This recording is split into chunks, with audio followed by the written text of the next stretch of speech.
Hello, everyone, and welcome to the Wolfpacker Show. My name's Ethan McDowell. I'm here with Noah Fleischman. We're back after our week off to talk some Wolfpack football and basketball. It is crossover season. We're fully covering both of those sports right now, and we're going to preview NC State's matchup with Georgia Tech on the road in Atlanta, a Thursday night clash between the two ACC schools. And we're also just going to recap what's going on in the world of Wolfpack basketball. Both programs off to I'd say mixed results so far this year. But we're going to break down our thoughts, our experience covering both of those teams at the end of today's show. And before we dive into our football preview, I want to quickly mention if you listen to our half-hour show every week and it's just not enough for you, I encourage you to go look at the wolfpacker.com. That is NC State site on the On3 network. We both write there. It's where we post all of our team analysis, any scoops, recruiting info, portal info. We're getting to that time of the year.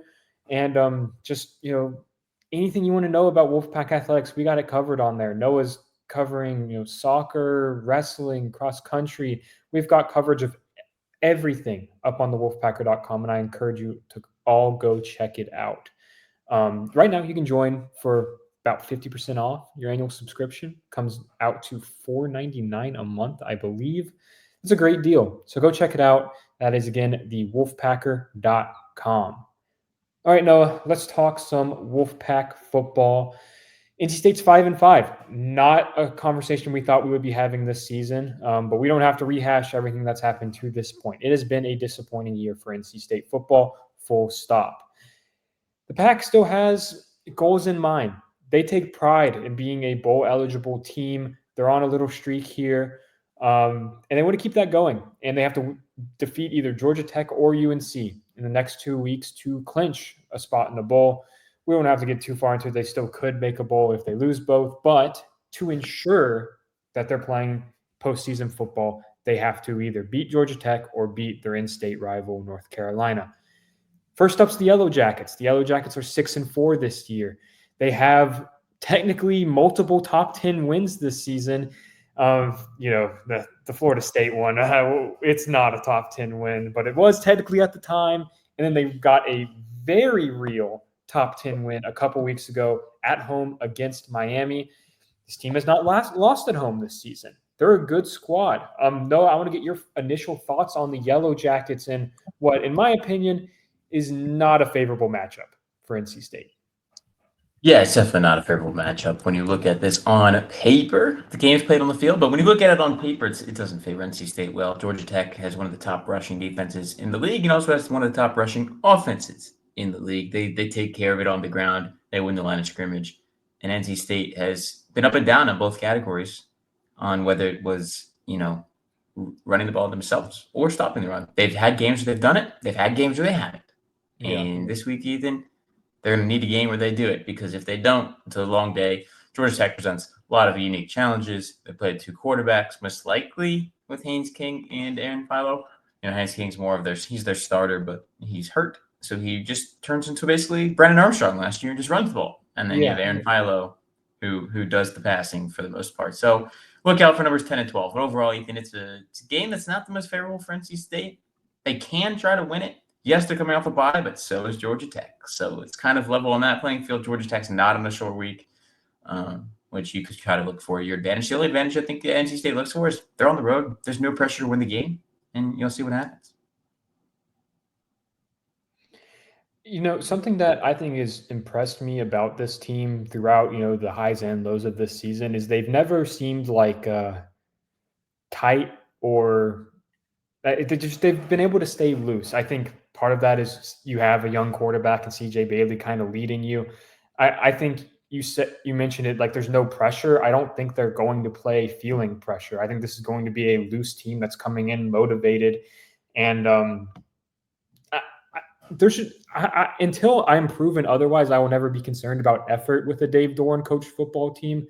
The just overall culture they've built there, I think, is really strong, and there's never going to be folks giving up. So I think if you're looking for solace in anything, Wolfpack fans, I think you're going to get a full effort from this team. It's just going to be a question of if that's good enough to stop a really good rushing attack. When you look at their four conference wins, Noah, there's a common theme. Like they're leaning on that rushing attack. They are getting a good performance from star running back Jamal Haynes or quarterback Haynes King. They are, if they're not running the ball well, they're going to struggle. Their leading rusher against Louisville, which was their worst loss of the season or second worst loss, they had their leading rusher was Haynes King with 58 yards, right? There you go. Clear indication there. In their worst loss of the season against Notre Dame, 31-13 a few weeks ago, their quarterback, Zach Pyron, was their leading rusher, and he had 45 yards. So if you could stop the run, you might have a shot to stop the Yellow Jackets. The question is, can NC State do that? I think it really just boils down to that. In terms of offense, in terms of what we're looking for there, they do give up a decent amount of passing yards per game. They are allowing 230.9 yards through the air. That is the number 13th mark in the conference. So I do think we'll see CJ Bailey get some success, but if you're not able to run the ball at all, which is a conversation we've had a lot this season, Noah, it's going to be hard to get any sort of sustained offensive success. What are you going to be looking for offensively in this matchup? Because I think it's another game where they're going to have to put a lot on CJ's shoulders. Yeah, they are. And it's something he's handled for the most part pretty well this season of having to be able to throw the ball. He did at Cal in the fourth quarter, led them on a comeback win there. We've also seen him, not have to worry about that with the Stanford game when they were able to run the ball really, really well. He still excelled through the year. I think it's one of those games you need to establish the run. It's something that they haven't been able to do much on a consistent basis. Dave Dorn talked about this week saying straight up they're inconsistent, and that's what they're trying to figure out of how to change that. But yeah, it's going to hinge on CJ Bailey's ability to throw the ball at this point because they're going to try to run the ball. If it doesn't go well, it's going to have to air it out. And especially if you're chasing the game, that's going to be the biggest thing. So offensively, we're just looking for CJ Bailey to be able to throw and do well, rebound off of probably his worst performance of his college career against Duke, a sub 50% completion rate. He did throw one touchdown. It's just one of those things where we'll see. I'm really curious to see how he rebounds. He had a week off to figure out what went wrong against Duke and why he was so inaccurate. There was a lot of balls high and low and just not on target. Did have some drops too from receivers that didn't help his cause. But I'm really, really intrigued to think of how the freshman quarterback can bounce back on the road in a hostile environment, primetime TV on Thursday night. Yeah, totally agree. When you look at their defense, it's interesting, man. The unit as a whole is really good, right? I believe number 4 in the ACC in scoring defense or something like that. Let me double check that. Yeah, number 4 with 22.5 points allowed per game. When you look at their defense, there's not really an individual standout in terms of the stats. I mean, no one has more than 60 tackles this year. They have 2 players with 50 or more. 4 of their top 6 tacklers are actually defensive backs, which is interesting, right? Usually that's not a good indicator of a strong defense, but their defensive backs are getting up there and they're thumping and they're hitting and they're tackling. No one on their team has more than 1 interception this season, and no one has more than 2.5 sacks. They only have 14 sacks on the year in 10 games, but they don't give up a lot of points. And I think part of that, man, is just that they're controlling the tempo of games with that rushing attack, right? I know it might already sound repetitive 10 minutes into this podcast, Noah, but it's going to come down to if NC State can get off the field, put Georgia Tech in third and long situations, they can't allow this to be a 3 yards in a cloud of dust type of game, right? And they're going to be asking a lot from a defense that has allowed a handful of those games this season, man. So just overall looking at the matchup, I personally just don't feel amazing about it, especially it being on the road. I do think it being on a Thursday night after a bye week actually plays in the NC State's favor, just because weird things happen in these midweek games after a bye week. I'm sure they'll have some wrinkles to throw out there. I don't know, man. Just overall, how are you feeling about NC State's chances in this matchup? Yeah, I'm in the same boat as you. Yes, it's possible for them to win this game. Yes, anything can happen, but it's one of those things where they're going to have to figure out how to stop the run because Georgia Tech will just eat clock. That's what they did against Miami. They put together some long drives, and that is the one way that teams like Georgia Tech can win. Is if you don't let the other team's offense on the field and you take up a lot of clock and you end up with a score at the end of the drive. There it is. And NC State's inability to score touchdowns in the red zone this year is also kind of, worrisome in a scenario like that where you're not going to get a lot of opportunities. So when they do come, you have to end with a touchdown. They can't settle for field goals like they did against Duke, or this game will get out of hand pretty fast. So that's kind of where I'm feeling. I'm not sure if NC State leaves this weekend bowl eligible. They might have to play in Chapel Hill for that. Yeah, and it could come down to health too. Like if Haynes King is still pretty banged up, if Jamal Haynes is not able to be 100%, because he's really good, by the way. Just as a side note, Jamal Haynes, I don't think we emphasized that enough early in the show, but he is a really good running back, 5'9", 190, but he can fly. He was clocked at, I think, 20 miles per hour on a 65-yard touchdown run against Miami. He's a home run hitter, and he will hurt the Pack if they let him, and he's healthy. If he's not, I think the Pack definitely has a better shot. So I don't think there's been any official word on his status for this matchup, but it's just worth following for sure. And other than that, man, I don't know. What wrinkles could we even really see that we haven't already seen after the first bye week? And like, is there, especially in an abbreviated bye week, right? Like it wasn't even the full 2 weeks away from competition. So I don't know. I think we're going to see anything else that the Pack has. They're going to throw it at this game, and we will see how that ends up for them. All right, let's get into our predictions, if that works for you, Noah. Every week we like to pick who's going to lead the Pack in several statistical categories and then give out our final score predictions. Let's start with leading rusher for this game. We've talked about it. Georgia Tech does not allow many rushing yards in a game, Noah. Who do you think will pace the Pack on the ground in this contest? Yeah, to preface this, C.J. Bailey led them in rushing last game, and Jordan Waters and Hollywood Smothers combined to rush for 2 more yards than the quarterback did. But I'm going to say they're going to figure something out, and then a running back is going to be able to break free and at least get one big run off. I'm going to take Hollywood Smothers. He loses back. I think he's due for another big run. Whether it's consistent or not, I don't know, but I think that they'll find a way to make a big play happen on the ground.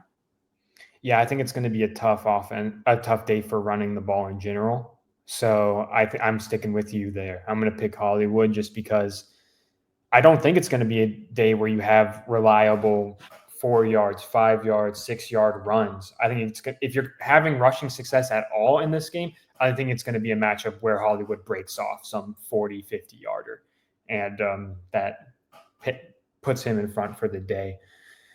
Interested to see what C.J. Bailey's rushing attempts look like, just because, in games with better rushing defenses, we have seen the Pack try to use him a little more on the ground to mixed results. I think he's a really good scrambling quarterback. I don't think the read option game and the designed runs have worked well at all.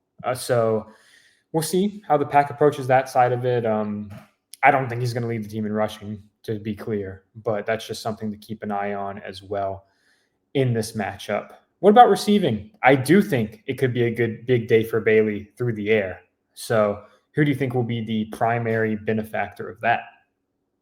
Yeah, I think it's going to be Justin Jolie, team's leading receiver. He doesn't lead them in receptions, but he leads them in yards, Ethan. He's averaging over 16 yards per reception. So I think Justin Jolie gets down the middle of the field, is a big target for CJ to hit, and gets a few big catches. Yep. I like the pick, man. I'm going to go – I feel like I've picked Noah a couple times this season, and I think I maybe was right on one of them, wrong on the rest. But I'm going to go with Noah. I think it'll be a more consistent game for Noah Rogers where we just see him getting the ball downfield a couple times. Again, you look at the numbers for Georgia Tech's defense, and they're not making a ton of plays on the ball in pass defense. So because of that, I'll go with Noah Rogers to win a couple 50-50 balls, maybe break off a long play, and lead the Pack in receiving in this matchup. It's going to be interesting, man, because I think NC State's best shot in this game is going to be on explosive plays. Like the explosives are going to need to click in this matchup. And that's what Georgia Tech's going to be the complete opposite. And that's part of the reason I just don't feel that good about this game, because if you have to bet on which of those styles wins out on the end, it's probably going to be the one that's just relying on consistent 4 or 5 yard chunks, right? So I'll give out my final score pick in a few minutes, but that's definitely where I sit with that. What about, let's switch sides of the ball and focus on tackling. It's going to be a big game for run defense. Who do you think will pace the team in that area? I'll go with Sean Brown just because he's going to be forced into assisting the run a lot. He's their leading tackler already, but give me Sean Brown to eclipse 10 tackles. So let's say he goes double digits. I like it. I'm going to go with DK. I'm go with DK Kaufman, the senior safety. In his last few games of college football, I think he is going to be out there playing motivated. I love the energy he brings to the field every single snap he is on the field. And I think it's going to be a game where, especially if Haynes King is not at 100%, you're going to be able to load up the box. Especially in, you mentioned the 2 quarterback system that we might see out there for the Yellow Jackets in this game. But when Haynes King's in the game, he's probably going to be a running play. So I'm going to go with DK because they're going to be able to put him in the box. He's going to fly to the ball and shoot. Maybe he'll make another game-changing play, a game-changing turnover like he has so many times this season. So give me DK Kaufman to lead the team in tackles. Noah, what about your final score prediction? We've kind of been just dancing around the fact that we both do not think this is a good matchup for NC State. How do you see this game actually playing out? Yeah, I think this is a game that, Georgia Tech being the home team, it's senior night for them, I believe, going into this game, their last home game of the year. I think they're going to be able to get out to an early lead and just hold on to it just by running the ball, salting it away. So I have the final score of 28-21. Georgia Tech wins at home. Yeah, I like the pick. I understand the logic. I'm actually going kind of in a different direction. I think it's going to be a weird game with a lot of offense, which kind of goes against what Georgia Tech wants to do. But I do think NC State's passing game is good enough to generate quite a few points in this game. I picked Georgia Tech 38, NC State 34. I think we're going to see a surprising amount of offense on senior day where both teams are giving up explosive plays. And the difference is going to be that, one more Georgia Tech drive turns into a touchdown and then NC State settles on for a field goal on one of theirs. And that'll be the deciding factor in this game because, like you mentioned, red zone offense has been a struggle for this team lately. So, or just really in just last game. Before that, they were actually really good in that area. But last game, it was a big time issue that they really need to find a solution for. All right. And Noah, any other final thoughts on this game before we start to hit some basketball coverage? No, it's just been a little cold down there in Georgia on Thursday night. I mean, I think high like 45 degrees at kickoff and just get colder from there. In an open air press box, so we got to dress warm, Ethan. We'll be dealing with the elements too, I guess. But yeah, and so that'll be the coldest game they've played in this season, right? Because I can't think of what else it would have been last week, but last week it was still like in the 50s, I think. Yeah, I think this will be the coldest game of the year for NC State. Not that weather is that big of a factor when it's not snowing or raining, but for those in the stands, you'll feel a little bit more tomorrow night. Well, I wouldn't have guessed that their coldest game of the year was going to be in Atlanta, but here we are. So Noah and I will both be there in Atlanta this week. We'll have full coverage on the wolfpacker.com. So just encourage you all to check that site out. We'll have all of our pre, during, and post-game thoughts up on there on our message board. So all sorts of content up there, and I encourage you all to go check it out. And even though we're picking them to lose, I don't think we're picking them to get blown out. I think it'll be a good game. I think it'll be a competitive game. It's two schools that like to play similar brands of football, but I just don't feel great about how it's going to turn out for NC State. We could be wrong, though. So that's why they play the games. What is the spread for it right now? Do you know? It opened at 8.5. Let me do some research live on For the Georgia fly Tech, here. I'm guessing. Yeah, Okay. yeah, 8.5 Georgia Tech. It is still sitting at 8.5, so not much movement. Yeah. So even Vegas thinks this will be a close game, and I'd be a little surprised if it's not. So again, full coverage on the Wolfpacker.com. But let's talk about some basketball now. Let's start with the men's team right now. The Wolfpack is undefeated. A nice 4-0 start for the Wolfpack. No game that has been, I'd say, actually close. If that's a fair assessment, Noah, there have been 2 games decided by 12 points or less, but I wouldn't say those games were actually that close. I'm just going to turn it over to you. You've been following the team so far this season. Tell me everything that I need to know about NC State men's basketball so far this year. Yeah, every game has been pretty decisive in NC State's favor. They would like to win some of these games by bigger margins, but Colgate was their first real test. This is a team that's made the NCAA tournament 5 years in a row. They're picked to win the Patriot League again. They beat them 72-49. This was a game that was interesting. NC State looked really bad for the first 4 minutes and then probably played its best 4-minute stretch after that. Went on a 17-0 run after the first media timeout. Basically took the big lead and held on to it the rest of the day.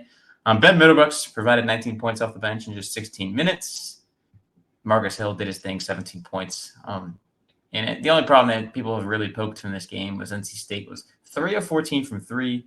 Not a pretty night outside perimeter shooting, but Kevin Keeps isn't too worried about it. Not on a day that they're shooting above 60% inside the arc. They'll live with poor shooting performance outside. He said they'll fall. The other thing, Dontre Styles, 11 rebounds. He is the team's leading rebounder. He's a big guard. He plays, the 3 to 4 position. He's not a center by any means, but he's definitely rebounding like one right now. 11 boards, was just 2 off his career high that he set last year. So really interesting to see that, especially since they're playing kind of small still. Ismail Diouf was out again.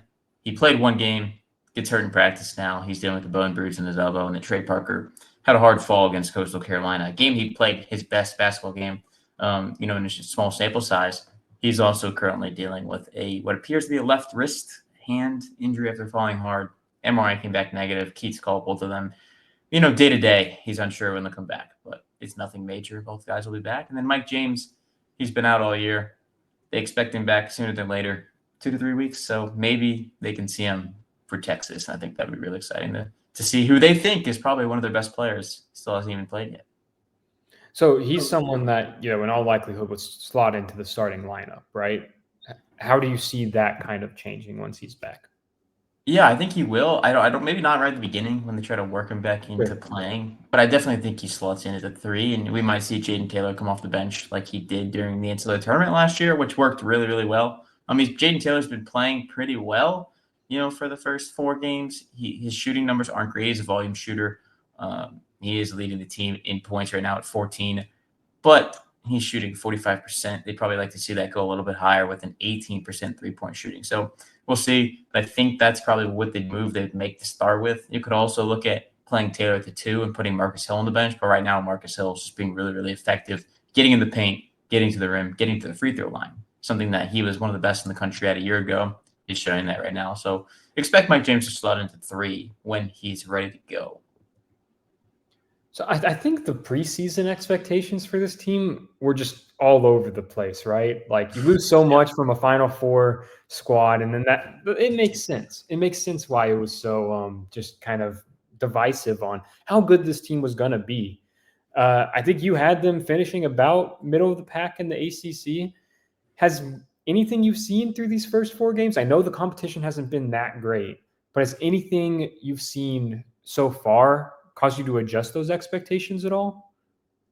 Not yet. They're 4-0. They're winning games they should win. They play William & Mary on Friday night and should win that one as well and go 5-0. I'm really intrigued to see what they do after that. They have a 4-game stretch. It'll be really intriguing to see how good they are this year. They play Purdue in San Diego on Thanksgiving Day, and then they'll play the BYU or Ole Miss, and then they come back, and on National Signing Day for football, they'll play Texas, and then they host Florida State that Saturday. That's 4-game stretch. I think will tell us a lot about what this team is and what their capability are. If they split that and go 2-2 in that 4-game stretch, I think I'll change my expectations a little bit.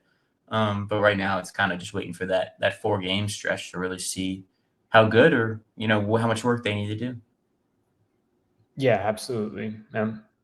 It's a fun non-conference schedule for them overall. It's gonna be really fun to watch them down the stretch of them this calendar year and see how that goes for them. Turning our attention to the women's team, Noah, it's been a much more mixed bag for them so far. They're 2-2 right now with losses to number 1 South Carolina, which we've covered in depth. It was a 14-point loss. They had it down to, I believe, 6 at one point, maybe 7 in the fourth quarter.